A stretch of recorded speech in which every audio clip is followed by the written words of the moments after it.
નમસ્કાર.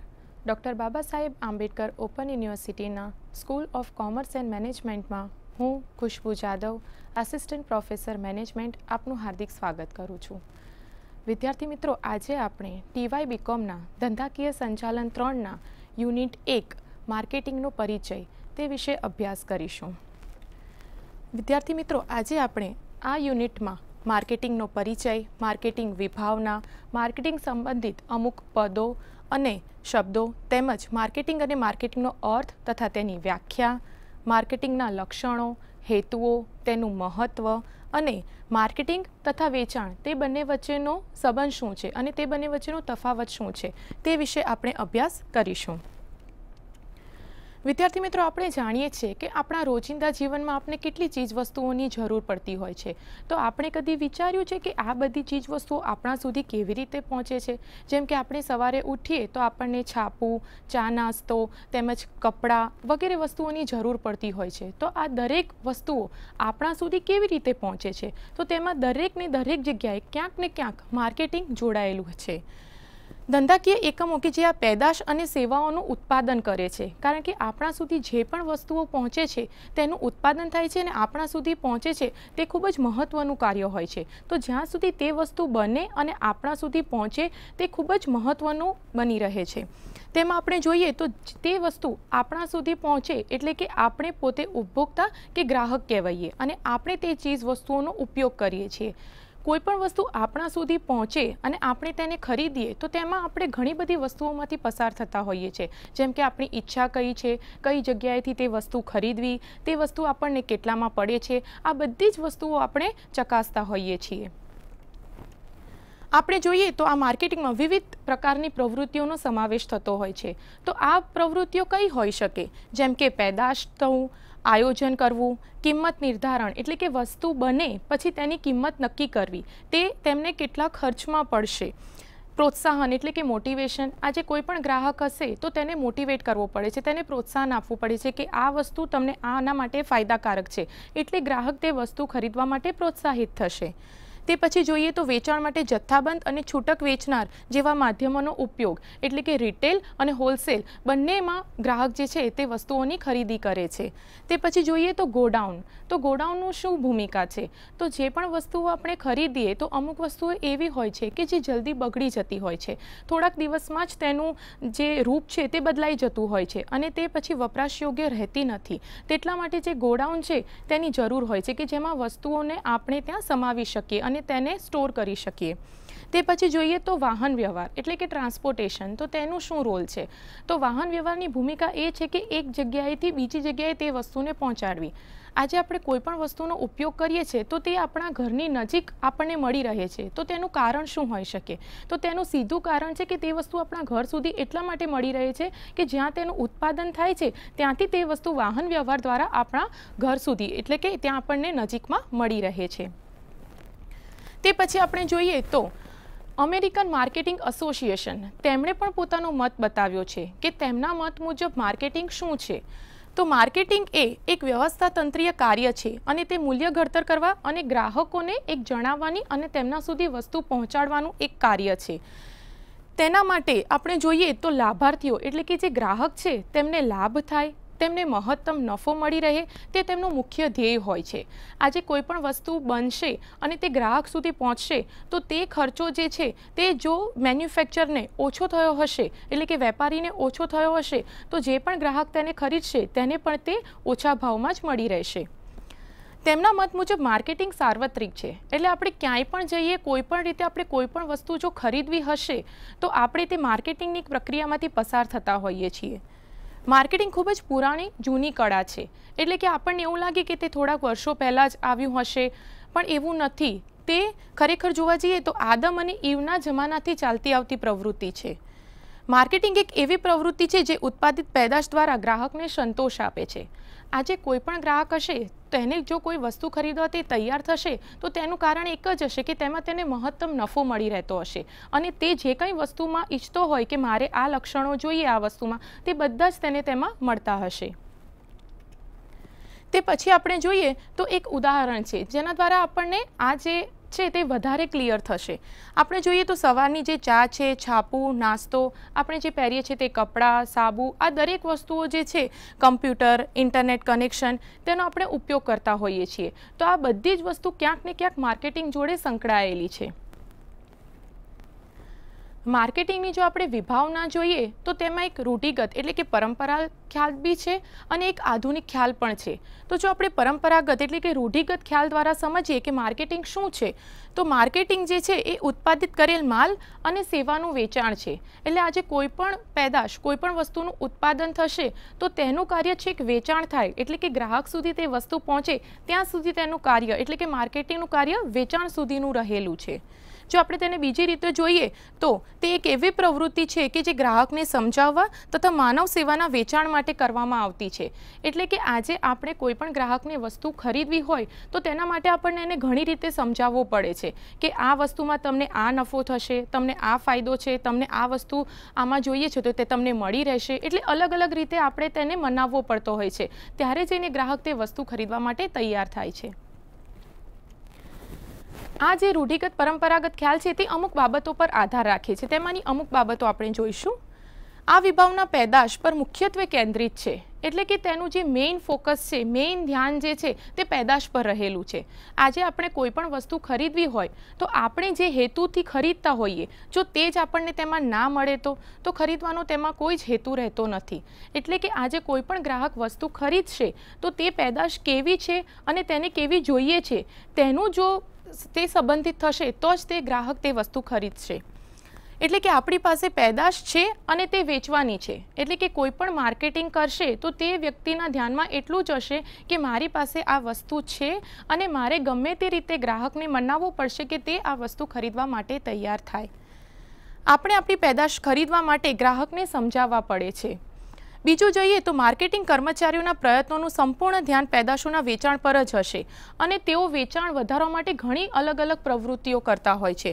તેમાં આપણે જોઈએ તો વ્યક્તિગત વેચાણ હોય છે, વેચાણના પ્રોત્સાહનના અલગ અલગ માધ્યમ હોય છે જેના દ્વારા તે લોકો વેચાણને આગળ લઈ જશે અને વેચાણને આગળ ધપાવશે. ત્રીજું જોઈએ તો માર્કેટિંગ પ્રવૃત્તિનો અંતિમ હેતુ તો વેચાણ મહત્વનો એટલે કે મહત્તમીકરણ, જે નફો છે તે તેમને મેક્સિમમ સૌથી વધારે મળી રહે તે લોકો જોતા હોય છે. હવે આપણે જોઈશું માર્કેટિંગનો આધુનિક ખ્યાલ. આપણે રૂઢિગત એટલે કે પરંપરાગત ખ્યાલ તો જોયો કે તેની માન્યતા પ્રમાણે માર્કેટિંગ શું છે. હવે જે આધુનિક ખ્યાલ છે માર્કેટિંગનો એ પ્રમાણે શું હોઈ શકે. આધુનિક ખ્યાલ વિભાવના ગ્રાહકોની ઈચ્છા અને જરૂરિયાતને ધ્યાનમાં રાખે છે. એટલે કે પહેલાં એવું હતું કે જે જરૂર ના હોય આપણને તો આપણે કોઈ વસ્તુ ખરીદતા નહોતા.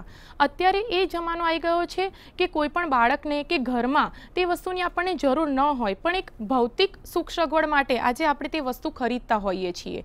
તો તેટલા માટે તે ગ્રાહક તે જોવે છે કે તેની ઈચ્છા છે અને તેની જરૂરિયાત તે વસ્તુની છે કે નહીં, અને જરૂરિયાતને અસરકારક રીતે જો તે સંતોષી શકાય તો તે વસ્તુ તે ખરીદવા માટે તૈયાર થાય છે. માર્કેટિંગ ગ્રાહક જરૂરિયાત ઓળખતાની સાથે જ શરૂ થાય છે અને ત્યારબાદ તેઓને મહત્તમ સંતોષ આપી શકે તેવી તેઓ વસ્તુ ખરીદતા હોય છે. આપણે જો આને બીજા શબ્દોમાં સમજવું હોય કે જે આધુનિક ખ્યાલ છે તે શું કહેવા માંગે છે, તેનો અર્થ શું છે, તો તેમાં પેદાશોનું સેવાઓનું પ્રાપ્ત એટલે કે માલ સામાન જે છે અને મશીનરી જે છે તેમના આધારે નહીં પણ કે ગ્રાહકની જરૂરિયાત શું છે અને તે ગ્રાહકની જરૂરિયાત કેવી રીતે સંતોષશે તેના પર મુખ્યત્વે રહેલો હોય છે. આ ખ્યાલમાં ગ્રાહકલક્ષી બાબતો પર ધ્યાન કેન્દ્રિત વધારે કરવામાં આવે છે અને તેમાં બીજી ઘણી પ્રવૃત્તિઓ છે જેનો સમાવેશ થાય છે. જેમ કે ગ્રાહકની જરૂરિયાતનું મૂલ્યાંકન કરવાથી થાય છે કે કોઈ પણ ગ્રાહક જે છે તો તેની જરૂરિયાત કેટલી છે, તેને તેના વગર ચાલશે કે નહીં, તે ચલાવી લેશે. જો તેને તેની બિલકુલ પણ જરૂર ના હોય તો ગ્રાહક તે વસ્તુ ખરીદતો નથી. તેમાં આપણે આગળ જોઈએ તો ઉત્પાદન પ્રવૃત્તિ જે છે તે એવી રીતે હાથ ધરવામાં આવે છે કે જેથી ગ્રાહકની જે મૂળ જરૂરિયાત છે તે સંતોષી શકાય, સાથે સાથે જે વેપારી છે તેને પણ મહત્તમ નફો મળી રહે. જો આપણે આ માર્કેટિંગની તમામ પ્રવૃત્તિઓ સમજવી હોય કે માર્કેટિંગ કઈ રીતે થાય છે અને તેમાં કઈ કઈ પ્રવૃત્તિનો સમાવેશ થતો હશે તો તે આ મુજબ છે: પેદાશ, આયોજન, કિંમત નિર્ધારણ, પેકેજિંગ, વિતરણ વ્યવસ્થા વગેરે. જો આપણે તેમાં જોઈએ કે પેદાશ એટલે કે મુખ્ય વસ્તુ કે જે આપણે ખરીદવાની છે તે કેવી રીતે પેદા થાય છે, તેનું મેન્યુફેક્ચરિંગ કેવી રીતે થાય છે. તે પછી પ્લાનિંગ થાય છે એટલે કે આયોજન. પછી કિંમત નિર્ધારણ એટલે કે આ જે કોઈ પણ વસ્તુ છે તેનું રો મટીરિયલ હશે, તે પ્રોસેસમાં જશે, એટલે કે ઇનપુટ, પ્રોસેસ અને આઉટપુટ તે ફોલો થશે. પછી આપણે જોઈએ તો પેકેજિંગ એટલે આ જે કોઈ પણ વસ્તુ હશે તો જે સરસ રીતે પેકિંગ થયેલી હશે તો કોઈ પણ ગ્રાહક હશે તે આકર્ષે કે ના મારે આ વસ્તુ ખરીદવી છે. વિતરણ વ્યવસ્થા એટલે કે આજે કોઈ પણ ગ્રાહક કોઈ પણ જગ્યાએ રહેતો હોય તો તેના સુધી તે વસ્તુ આપણે કેવી રીતે પહોંચાડવી, તો તે કેવી રીતે શક્ય બને છે? વિતરણ વ્યવસ્થા દ્વારા. આ જે આપણે માર્કેટિંગની પ્રવૃત્તિઓ જોઈ તો તેમાં અમુક બાબતોનો સમાવેશ થાય છે જેના પર ધ્યાન રાખવું ખૂબ જ જરૂરી છે. જેમ કે પેદાશ વિકાસ ગ્રાહકોની જરૂરિયાત સંતોષી શકે. આજે કોઈ પણ ગ્રાહક વસ્તુ ખરીદશે તો જો તેમાં તેની મૂળ જરૂરિયાત નહીં સંતોષાય તો એટલે કોઈ પણ જે ગ્રાહક છે તેની મૂળ જરૂરિયાત સંતોષાય તેવી જ તે વસ્તુ ખરીદે છે. એટલે આપણે માર્કેટિંગની રીતે એ ધ્યાનમાં રાખવું જરૂરી છે કે જે પણ પેદાશ છે તે ગ્રાહકની મૂળ જરૂરિયાત છે તે સંતોષે. આગળ જોઈએ તો પ્રોત્સાહનના પગલાઓ લેવા. આજે એવું પણ હોઈ શકે કે કોઈ પણ વસ્તુ માર્કેટમાં છે પણ તે જે જ્ઞાન છે તે ગ્રાહક સુધી પહોંચેલું નથી, તેને તેની જાણ નથી કે હા આ વસ્તુ માર્કેટમાં મળે છે. તો તેના માટે અમુક આપણે પગલાં લેવા પડતા હોય છે, જેમ કે જાહેરાત કરવી, તે વસ્તુનું પ્રોત્સાહન તેમને આપવું કે ના આ વસ્તુ તમે ખરીદશો તો તે તમારા માટે ફાયદારૂપ છે. આગળ જોઈએ તો ખરીદનારની ખરીદ શક્તિ અને ચૂકવણીની તૈયારી એટલે ખરીદ શક્તિ એટલે કે તેમનો પરચેસિંગ પાવર. જો આજે ગ્રાહકની ઇન્કમ એટલે કે આવક ઓછી હશે તો તેની આવક પ્રમાણે તે વસ્તુની પસંદગી કરશે અને જો તેની આવક વધારે હશે તો તે પ્રમાણે વસ્તુની પસંદગી કરશે. એક બીજો ક્રાઇટેરિયા પણ આમાં આપણે જોવો રહ્યો, જેમ કે ચૂકવણીની તૈયારી એટલે કે પેમેન્ટ મોડ. તો તે કેવી રીતે કરે છે એટલે કે ઓન ધ સ્પોટ કરે છે, એ કેશમાં પેમેન્ટ કરે છે કે પછી આપણને ક્રેડિટ બેઝ પર કરે છે, તે પણ જોવાનું રહ્યું. આમાં આપણે આગળ જોઈએ તો પેદાશને વધુ આકર્ષક બનાવે તેવું પેકેજિંગ એટલે આજે કોઈ પણ વસ્તુ હશે તેનો આપણો નિર્ણય એવો હશે કે ના મારે આ વસ્તુ ખરીદવી નથી, પણ જો તેનું પેકેજિંગ બહુ સરસ હશે, અમુક તે જે ગુણ છે તે આપણને પૂરા પડતા હશે તો આપણે તે ચોક્કસથી વસ્તુ ખરીદશું. ગ્રાહક જરૂરિયાતને સંતોષી શકે તેવા અન્ય વિવિધ માપદંડો જેવા કે વેચાણ પછીની સેવાઓ. આજે એવું હોઈ શકે કે આપણે કોઈ પણ વસ્તુ ખરીદીએ પણ અમુક વાર એવું થતું હોય છે કે તે વસ્તુ બગડી જાય તો તેને રિપેરિંગ મેન્ટેનન્સની જરૂર પડતી હોય છે. તો જો તે સેવાઓ ના મળી રહે તો એટલે કે આ બી એક પ્રશ્ન ઊભો થાય છે. તો જો આપણને વેચાણ પછીની સેવાઓ મળી રહે તો એટલે કે આફ્ટર સેલ સર્વિસ તો તે ઘણી જ ફાયદારૂપ નીવડે છે અને ગ્રાહક તે વસ્તુ ખરીદવા આકર્ષાય છે. આગળ જોઈએ તો નિદર્શન, ગેરંટી, વોરંટી.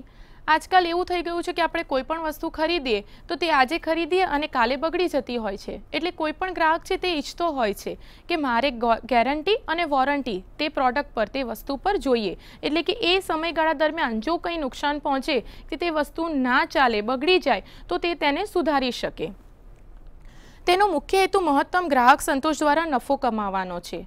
આપણે કોઈ પણ વસ્તુ જોઈશું, કોઈ પણ ગ્રાહકને જોઈશું પણ તેનો મુખ્ય હેતુ તો હંમેશા મહત્તમ નફો કમાવાનો જ હોય છે. એટલે કે આજે તે જેટલું પેમેન્ટ કરે છે તેમાંથી તે ઈચ્છે કે મને કંઈક ને કંઈક મારા પૈસા બચી રહે. આગળ આપણે જોઈએ તો માર્કેટિંગ સંબંધિત કેટલાક મહત્વના પદો છે એટલે કે કેટલાક શબ્દો છે જે ખૂબ જ અગત્ય છે સમજવાના. તેમાં આપણે જોઈએ તો બજાર છે, માર્કેટિયર છે, વેચનાર, ખરીદનાર, ઉપભોક્તા એટલે કે વપરાશકર્તા, ગ્રાહક અને છેલ્લે છે આભાસી એટલે કે કૃત્રિમ બજાર.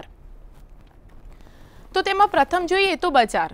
તો આપણે સામાન્ય ભાષામાં, સામાન્ય શબ્દોમાં જો સમજવું હોય કે બજાર એ શું છે તો સામાન્ય રીતે લોકો બજારને કેવી રીતે સમજે છે? તો બજાર શબ્દ એ રીતે સમજે છે કે તે એક એવું સ્થળ છે કે જ્યાં માલ સામગ્રી અને પેદાશોનું ખરીદ વેચાણ થતું હોય. પણ આપણે જો ખરેખર જોવા જઈએ તો બજારનો જે મૂળ અર્થ છે તે અલગ જ છે. તો તેનો મૂળ અર્થ શું છે?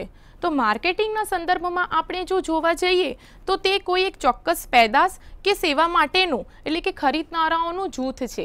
એટલે કે આજે બજારમાં વેચનાર અને ખરીદનાર તે બંને મળે છે અને તે બંને વચ્ચે બાર્ગેનિંગ એટલે કે નેગોશિએશન થાય છે. આજે કોઈ બી વેપારી હશે તે કહેશે હું તમને છેલ્લામાં આ વસ્તુ તમને આટલામાં આપીશ, સામે ગ્રાહક પણ એવું કહે છે કે ના આ વસ્તુ છે તે તમે મને આટલા રૂપિયામાં આપો. આપણે એક ઉદાહરણ દ્વારા તેને સમજીએ. એકાઉન્ટન્સી વિષયની રેફરન્સ બુક જો આપણે જોઈએ તો તે બુક બજારમાં મળે એટલે કે કોમર્સ શાખાના વિદ્યાર્થીઓને જો તે ખરીદવી હોય તો તે એક તેમના પસંદગીનો વિષય છે અને તે પ્રમાણે તે જોશે કે ના ખરેખર મારે આ ખરીદવી કે ના ખરીદવી, તે બીજી દુકાને જશે, તેને કેટલામાં પડે છે તે જોશે અને બંનેને તે સરખાવીને પછી છેલ્લે ખરીદશે. જો આપણે મુખ્યત્વે બજારના પ્રકારો જોવા હોય તો તે આ મુજબ આપણે જોઈ શકીએ. જો વિસ્તાર મુજબ આપણે જોઈએ તો સ્થાનિક બજાર, પ્રાદેશિક બજાર, ગ્રામીણ, રાષ્ટ્રીય અને આંતરરાષ્ટ્રીય બજાર હોઈ શકે. જો માલ સામગ્રી મુજબ આપણે તેને કરવું હોય તો તે ફળ બજાર, ફર્નિચર, ફૂલ અને શેર બજારમાં વિભાજન થઈ શકે. આમાં એવું નથી કે અહીંયા જેટલા વિભાજન દર્શાવ્યા છે તેટલામાં જ તેનો સમાવેશ થઈ શકે. આમાં આપણે બીજા ઉદાહરણ તરીકે પણ લઈ શકીએ છીએ. વ્યવહાર એટલે કે જથ્થાના કદ મુજબ પણ હોઈ શકે, જેમ કે જથ્થાબંધ અને છૂટક બજાર, એટલે કે જ્યાં આપણને હોલસેલમાં પણ મળતું હોય અને છૂટક એટલે કે રિટેલમાં પણ આપણને વસ્તુ મળતી હોય. હવે આપણે તે દરેક શબ્દ, તે દરેક પદને સમજીએ. પહેલા જોઈએ તો માર્કેટિયર. તો માર્કેટિયર શું છે? તો તે એક એવી વ્યક્તિ છે જે વિવિધ પ્રકારની માર્કેટિંગની પ્રવૃત્તિઓ કરે છે. તો અને આ પ્રવૃત્તિઓની ગોઠવણ તે કેવી રીતે કરે છે તે જોવાનું હોય છે. જેમ કે બજાર સંશોધન, પેદાશ આયોજન કરવું, કિંમત નિર્ધારણ કરવું, વિતરણ વ્યવસ્થા જોવી વગેરે. હવે વેચનાર એટલે કે કોઈ પણ વ્યક્તિ જે છે તે વસ્તુ વેચે છે, તો એ વેચનારને આપણે કયા સંદર્ભમાં સમજી શકીએ? તો તે એક એવી વ્યક્તિ કે સંસ્થા છે કે એકમ છે કે જે નાણાંની અવેજમાં માલ કે સેવાના હસ્તાંતરણની પ્રક્રિયા પ્રત્યક્ષ કે પરોક્ષ રીતે એટલે કે ડાયરેક્ટલી કે ઇનડાયરેક્ટલી તે કરે છે. આમાં આપણે જોઈએ કે હસ્તાંતરણ એટલે શું? તો હસ્તાંતરણ એટલે સંક્રમણ પણ હોઈ શકે, ફેરબદલી પણ હોઈ શકે, એટલે કે આજે જેના હાથમાં તે છે, જેની ઓનરશિપ છે તે બદલાઈ પણ શકે. હવે આપણે આમાં જોઈએ તો આગળ શું છે? તો ખરીદનાર. તો ખરીદનાર શું છે? ખરીદનાર કોણ હોઈ શકે? તો ખરીદનાર એ છે કે જે માલ કે સેવાની ખરીદી કરવાની પ્રક્રિયામાં પ્રત્યક્ષ કે પરોક્ષ રીતે જોડાયેલો છે. આગળ જોઈએ તો ઉપભોક્તા એટલે વપરાશકર્તા. આપણે જાણીએ છીએ કે કોઈ પણ વ્યક્તિ તે ગ્રાહક હોઈ શકે, કારણ કે તેને કોઈને કોઈ વસ્તુની જરૂર તો પડે જ છે. એટલે આજે આપણે તેનો ઉપયોગ કરીએ તો આપણે ઉપભોક્તા એટલે કે વપરાશકર્તા કહેવાઈએ. તે એ છે કે જે પેદાશ કે સેવાનો ઉપયોગ કે વપરાશ કરે છે. તેને આપણે એક ઉદાહરણ દ્વારા સમજીએ. જો આપણે કોઈ પણ એક શર્ટની ખરીદી કરીએ અને તે તમે જો તમારા મિત્રને ભેટ આપો તો આજે જે વ્યક્તિ જોડેથી તમે ખરીદ્યો છે તે વેચનાર કહેવાય અને તમે પોતે ખરીદનાર કહેવાઓ. પણ જે વ્યક્તિ તેને વાપરે છે એટલે કે જે શર્ટ તમે તમારા મિત્રને આપ્યો તે વપરાશકર્તા એટલે કે ઉપભોક્તા કહેવાય. આગળ જોઈએ તો ગ્રાહક. સામાન્ય રીતે ગ્રાહક એક એવી વ્યક્તિ છે જે ખરીદીનો નિર્ણય કરે છે. આજે વેચનાર હશે તે ઘણી બધી રીતે કન્વિન્સ કરશે ગ્રાહકને, સમજાવવાનો પ્રયત્ન કરશે કે આ વસ્તુ તમે ખરીદો તો એ તમને આટલો લાભ આપશે, તે તમારા આટલા પૈસા બચાવે છે અને તમને આટલા રૂપિયામાં તે પડે છે. પણ સામે ગ્રાહક ઘણી બધી રીતે વિચારતો હોય છે કે મારે તે વસ્તુ ખરીદવી કે ના ખરીદવી, એટલે આખર નિર્ણય તો તેના પર જ રહેલો હોય છે. ઉદાહરણ જોઈએ તો કોઈ પણ પરિવારમાં જેમ કે પિતા છે તો તે બાળકનો નિર્ણય તે પોતે લે છે. જેમ કે ઘરમાં કઈ કઈ વસ્તુઓ લાવી, ઉદાહરણ તરીકે આપણે જોઈએ તો ઘરમાં ટૂથપેસ્ટ વપરાય છે તો ટૂથપેસ્ટ કઈ લાવી, કઈ બ્રાન્ડની વાપરવી, તો તે નિર્ણય પિતા લેતા હોય છે. તો જે વ્યક્તિ તેનો ઉપયોગ કરે છે તે ગ્રાહક કહેવાય. આગળ આપણે જોઈએ તો આભાસી એટલે કે કૃત્રિમ બજાર. એટલે કે આભાસી બજારને આપણે કૃત્રિમ બજાર તરીકે પણ ઓળખીએ છીએ. તો તેનો શું અર્થ થાય? ટેકનોલોજીના વિકાસની સાથે આજના સમયમાં ખરીદનાર અને વેચનાર ઇન્ટરનેટના માધ્યમથી એકબીજા સાથે જોડાઈ ગયા છીએ. એટલે ખરેખર આપણે જોવા જઈએ તો તે લોકો ભૌતિક રીતે એકબીજાની સામે આવતા નથી, એટલે કે ફિઝિકલી એકબીજાને તે લોકો મળતા નથી. તે લોકો પોતાના ઘરે કે પોતાની ઓફિસમાં કે અલગ અલગ જગ્યાએ બેસીને તે લોકો તેનું ટ્રાન્ઝેક્શન કરતા હોય છે. એટલે કે આપણને એવું લાગે કે તે બંને વચ્ચે વ્યવહાર થાય છે, પણ તે ખરેખર હોતો નથી. તે લોકો પોતાની જગ્યાએ જ બેસીને આ વ્યવહાર કરતા હોય છે. એટલે કે ખરીદનાર અને વેચનાર તે લોકો ખરેખર એકબીજાને મળતા નથી, પણ એટલા માટે જ તેને આભાસી કે કૃત્રિમ બજાર નામ અપાયું છે. હવે આપણે માર્કેટનો અર્થ જોઈએ. બજારનો ખ્યાલ સમયાંતરે બદલાવોના આધારે બદલાતો રહે છે. જેમ કે આજે આપણે બજારને કોઈ એક અર્થમાં કહીશું, થોડા સમય પછી આપણે બજારને બીજા અર્થમાં પણ કહી શકીએ. એટલે કે બજારના અર્થને આપણે કોઈ એક મર્યાદામાં બાંધી શકતા નથી. બજારનું માળખું અને કાર્યક્ષેત્ર પણ સાથે સાથે બદલાતા રહે છે. એટલે કે જેમ તેનો અર્થ છે તે પણ એક મર્યાદામાં નથી, તેવી રીતે તેનું કાર્યક્ષેત્ર છે તેની પણ કોઈ જ મર્યાદા નથી. તેના કાર્યક્ષેત્રને પણ આપણે આગળ વધારી શકીએ છીએ. બજાર એક એવું સ્થળ કે જે જગ્યા છે જે ખરીદનાર અને વેચનારને માહિતી પૂરી પાડે છે. તો આ જે માહિતી છે તે શાની? તો તે પેદાશની એટલે કે વસ્તુની જે ખરેખર ગ્રાહકને જરૂર હોય છે. આપણે જો બીજા શબ્દોમાં સમજીએ તો બજાર એક એવું સ્થળ છે જ્યાં માલ સામાન અને સેવાઓનો વેપાર થઈ શકે છે. એટલે કે બજાર જે છે ત્યાં વસ્તુ પણ મળી રહે છે, ત્યાં ગ્રાહક એટલે કે ખરીદનાર અને વેચાર બંને તે જગ્યાએ હોય છે. આપણે અમુક વ્યક્તિના મત મુજબ માર્કેટનો અર્થ શું છે તે જોઈએ. તો કોટલર જે છે તેમના મત મુજબ માર્કેટ શું છે? તેમના મત મુજબ બજાર એટલે પેદાશના વાસ્તવિક અને સંભવિત તમામ ખરીદનારાઓનો સમૂહ. એટલે કે આજે કોઈ પણ વસ્તુ મારે ખરેખર ખરીદવી નથી. આજે મેં વાત કરી કે આ વસ્તુ ખરીદવાની મારી ઈચ્છા છે, પણ તે મેં ખાલી વાત કરી છે, તો તેને સંભવિત ગ્રાહક કહેવાય કે તે કદાચ કાલે કે આવનારાના સમયમાં તે વસ્તુ ખરીદી શકે છે. જો કોલ્સ અને ઉલના પ્રમાણે મત મુજબ આપણે જોઈએ કે માર્કેટનો અર્થ શું છે, તો બજાર એક એવો વિસ્તાર કે ક્ષેત્ર છે જેમાં તમામ ખરીદનાર અને વેચનાર આંતરવ્યવહાર બાબતે ખૂબ જ સંવેદનશીલ હોય છે. એટલે કે તેઓ જે પણ તેમના વચ્ચે વ્યવહાર થાય તે ખૂબ જ ગંભીરતાપૂર્વક લેતા હોય છે. આપણે કોરન્સના મત મુજબ જો માર્કેટનો અર્થ શું છે તે સમજીએ તો બજાર એક એવું કોઈ સ્થળ કે સપાટી છે જે નિશ્ચિત ભૌતિક અને સંસ્થાગત ગોઠવણ થયેલી તેમાં આપણે જોઈ શકીએ છીએ. એટલે કે તેમાં બધું જ વસ્તુ પહેલેથી નક્કી થયેલ હોય છે. માલ સામાન અને સેવાના કેટલાક જથ્થાની માલિકી અને હકના ફેરબદલના હેતુથી કિંમત નક્કી કરવામાં આવે છે. જેમ કે આજે મારે કોઈ વસ્તુ જોઈએ તો તે ધારો કે મારે હોલસેલમાં જોઈએ છે કે રિટેલમાં જોઈએ છે, પછી હું તે જોઈશ કે હોલસેલ અને રિટેલમાં ખરીદું તો તેના વચ્ચે કેટલો તફાવત છે અને મને ખરેખર તેમાં ફાયદો મળી રહે છે કે નથી મળી રહેતો. હવે આપણે માર્કેટનો અર્થ સમજ્યા એટલે કે બજારનો. હવે આપણે બજારીય એટલે કે માર્કેટિંગનો અર્થ સમજીશું. તો આપણે પોલ મજૂરના મત મુજબ જો સમજીએ કે માર્કેટિંગ શું છે, તો માર્કેટિંગ એ સમાજને જીવન ધોરણનું સર્જન કરી તેના સુધી પહોંચાડવાનું કાર્ય છે. જો આપણે એક દિવસ એવું વિચારીએ કે મને કોઈ પણ વસ્તુ જે મારા રોજિંદા જીવનમાં જરૂર પડે છે તે મને નહીં મળી રહે, તો વિચાર કરો કે આપણો દિવસ કેવી રીતે પસાર થશે. કારણ કે આપણે ઉઠીએ સવારથી ત્યારથી ડગલે ને પગલે દરેક ચીજ વસ્તુઓની આપણને જરૂર પડતી હોય છે. એટલે કે આપણું જે જીવન ધોરણ છે તે વસ્તુઓ સાથે જોડાયેલું છે. અમેરિકન માર્કેટિંગ એસોસિએશન તે જણાવે છે કે માર્કેટિંગ વ્યવસ્થાતંત્રીય કાર્ય છે અને તે તેના મૂલ્યોને ઘડતર કરીને ગ્રાહકોને જણાવવાની અને પહોંચાડવાની પ્રક્રિયા કરે છે. હવે આપણે કોટલરના મત મુજબ જોઈએ તો તેમણે ઘણો સારો મત આપ્યો છે માર્કેટિંગ વિશે. તે કહે છે કે માર્કેટિંગ એક સામાજિક પ્રક્રિયા છે જેના દ્વારા વ્યક્તિઓ અને જૂથો એકબીજા સાથે મૂલ્યના બદલામાં પેદાશ અને સેવાઓનું સર્જન કરે છે. એટલે કે પહેલાના જમાનામાં આપણે જાણીએ છીએ કે વિનિમય એટલે કે એક્સચેન્જ થતું હતું. એટલે કે આપણને વસ્તુના બદલામાં આપણે સામે વસ્તુ આપતા હતા. હવે વસ્તુના બદલામાં સામે આપણે રૂપિયા આપીએ છીએ. ટૂંકમાં આપણે સમજીએ તો માર્કેટિંગ એ તમામ પ્રવૃત્તિઓનો સમાવેશ થાય છે જે ઉત્પાદનના તબક્કાથી લઈને અંતિમ ઉપભોગ સુધી હાથ ધરવામાં આવે. એટલે માર્કેટિંગનું કાર્ય ક્યાંથી શરૂ થાય છે? જ્યારથી તે વસ્તુનું પેદાશ એટલે કે રો મટીરિયલથી તેને બનાવવામાં આવે અને ત્યાં સુધી તે ચાલે છે કે જ્યારે તે અંતિમ તેને હાથ ધરવામાં ના આવે, એટલે કે ઉપભોક્તા સુધી પહોંચે અને તે તેને વાપરે. આગળ આપણે જોઈએ તો ઇર્વિંગ જે છે તે માર્કેટિંગને દ્રશ્ય અને અદ્રશ્ય એ બે કાર્યોમાં તેને વહેંચે છે. તો જો આપણે દ્રશ્ય કાર્યો જોઈએ તો તેમાં મુખ્યત્વે વાહન વ્યવહાર, પ્રક્રિયા, સંગ્રહ, પેદાશ અને ક્રમાંકનનો સમાવેશ થાય છે. એટલે કે આ બધી વસ્તુઓ જેવી છે કે જે આપણે તેને જોઈ શકીએ છીએ. જ્યારે અદ્રશ્ય વસ્તુઓ કેવી છે?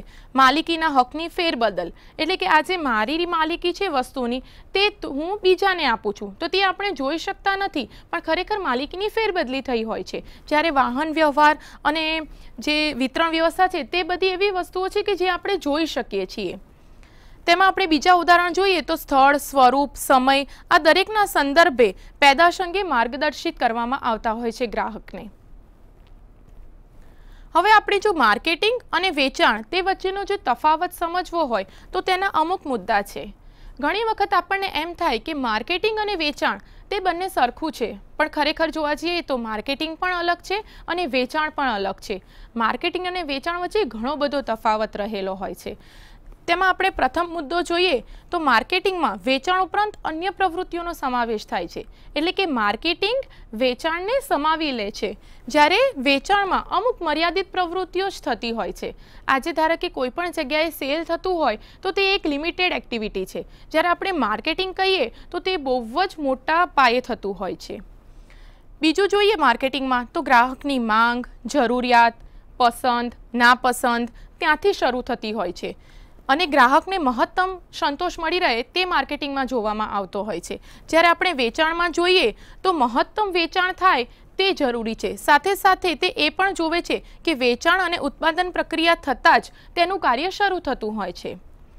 ગ્રાહકની જરૂરિયાત કેન્દ્ર સ્થાને છે.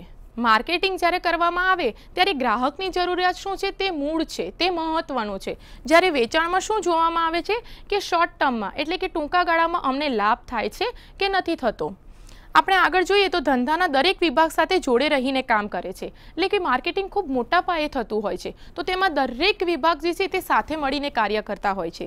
જ્યારે આપણે વેચાણમાં જોઈએ તો એકમમાં ઉત્પાદન પ્રવૃત્તિ કેન્દ્ર સ્થાને છે, એટલે કે જે પણ તમારે પેદાશ કરવી હોય તેના પર મુખ્યત્વે ધ્યાન રહેલું હોય છે. છેલ્લું જોઈએ તો ગ્રાહકના દ્રષ્ટિકોણને ધ્યાનમાં રાખી પેકેજિંગ કરાય છે, જ્યારે વેચાણમાં પેકેજિંગ માત્ર પેદાશના રક્ષણ અને વહન માટે કરવામાં આવે છે. એટલે આજે કોઈ પણ જગ્યાએ સમજો કે કોઈ એક ફેક્ટરીમાં કોઈ પણ એક વસ્તુનું ઉત્પાદન થયું તો તે બજારમાં જાય ત્યાં સુધી તેનું રક્ષણ થાય, તેને કંઈ પણ જાતનું નુકસાન ન પહોંચે તેટલું જોવામાં આવે છે. જ્યારે માર્કેટિંગમાં કઈ રીતે જોવામાં આવે છે કે તેનું પેકેજિંગ એ રીતે થાય છે કે ગ્રાહકને કઈ રીતે જોઈએ છે. આપણે આગળ જોઈએ તો માર્કેટિંગના અમુક લક્ષણો છે જે ખૂબ જ અગત્યના છે. તો માર્કેટિંગ એક સંકલિત પ્રવૃત્તિ છે, એટલે કે તે એક પ્રવૃત્તિ નથી, તે ઘણી બધી પ્રવૃત્તિઓને સાથે જોડી રાખે છે. માર્કેટિંગ ગ્રાહકલક્ષી એટલે કે ગ્રાહકને કેન્દ્ર સ્થાને રાખે છે. આપણે વેચાણમાં જોયું તો વેચાણમાં જે મૂળ જરૂરિયાત છે તે જોવામાં આવે છે, જ્યારે માર્કેટિંગમાં ફક્ત ગ્રાહકને જોવામાં આવે છે. ગ્રાહકલક્ષી બધી જ બાબતોને ધ્યાનમાં રાખવામાં આવે છે. માર્કેટિંગ એક તંત્ર છે, એટલે કે તે દરેક વસ્તુઓમાંથી પસાર થતી બાબતો પર ધ્યાન રાખે છે. માર્કેટિંગ સમગ્ર ધંધાકીય પર્યાવરણનો એક હિસ્સો છે. જો માર્કેટિંગ થશે તો તે કોઈ પણ એક જગ્યાએ થશે, કોઈ પણ બજારમાં થશે, તો ત્યાં ક્યાંક ને ક્યાંક કંઈક ને કોઈક રીતે બિઝનેસ એન્વાયરમેન્ટ એટલે કે ધંધાકીય પર્યાવરણનો તેના પર અસર થતો હોય છે. માર્કેટિંગ સર્જનાત્મક છે. તો સર્જનાત્મક એટલે શું કે તે કંઈક ને કંઈક નવી વસ્તુઓ બનાવે છે, જે વસ્તુઓ પહેલેથી બનેલી હોય તેમાં કંઈક ને કંઈક નવું કરતા જાય છે. માર્કેટિંગ ધ્યેયલક્ષી કે લક્ષ્યાંકલક્ષી પ્રવૃત્તિ છે, એટલે કે તેમનો જે હેતુ છે તેને પહોંચી વળવા માટે, તેને સિદ્ધ કરવા માટે તે ખૂબ જ પ્રયત્ન કરતા હોય છે. માર્કેટિંગ એક વ્યવસ્થાતંત્રીય કાર્ય પણ છે. જેમ આપણે ત્રીજા મુદ્દામાં સમજ્યું કે તે એક તંત્ર છે, તેમ એક વ્યવસ્થાતંત્રીય તંત્ર પણ છે, કેમ કે તે એક વ્યવસ્થાના ભાગરૂપે તેમાં કાર્ય કરવામાં આવતું હોય છે. માર્કેટિંગ એક સામાજિક રીતે વ્યાપક કે પ્રશીલ પ્રક્રિયા છે, એટલે કે આપણે જોઈએ કે તો પહેલેથી આપણે સમજ્યા કે માર્કેટિંગ જે છે તે ખૂબ જ વિશાળ પ્રવૃત્તિ છે, તે ક્યાંય પણ અટકતી નથી.